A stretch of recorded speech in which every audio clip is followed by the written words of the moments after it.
ખાલી બેસવાનું છે, કામ નથી કરતા. 5 મહિના થઈ ગયા ખુરશી સંભાળવાના. ગંદી કોઈ વિસ્તારમાં ક્યાંય જોવા નથી મળ્યા. મારા વિસ્તારની તમામ ગટરો અત્યારે ઉભરાય છે, તમામ ગટરો જ્યાં જોવો ત્યાં ત્યાં બાળકો બીમાર પડ્યા છે, ઘરે ઘરે ખાટલા છે માંદગીના. આવો જોવા તમને ખબર પડે.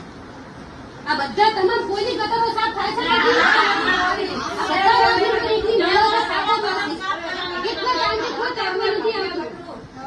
હકીકતમાં એવું છે કે જે મોટી ગટરોમાં નાની ગટરોનું પાણી બધું મોટી ગટરોમાં જાય. મોટી ગટર છે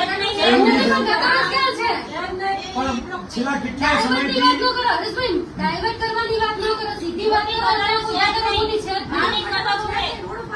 અને મેન રોડ ઉપર જે મોટી ગટરો છે ને એ ગટરમાં હમણાં 2 બકરા પડી ગયા હતા. શું 2 બકરા પડી ગયા હતા? આપણે જાતે ઘરે બકરા પડી ગયા હતા મોટી ગટરોમાંથી. તો એ ગટરોના ઢાંકણા ઢાંકવામાં તમે ક્યાંની રજૂઆત કરી? તમે એકલું ચૂંટાયેલા છો, તમારી દીકરી. તમે પોતે જોઈ હશે.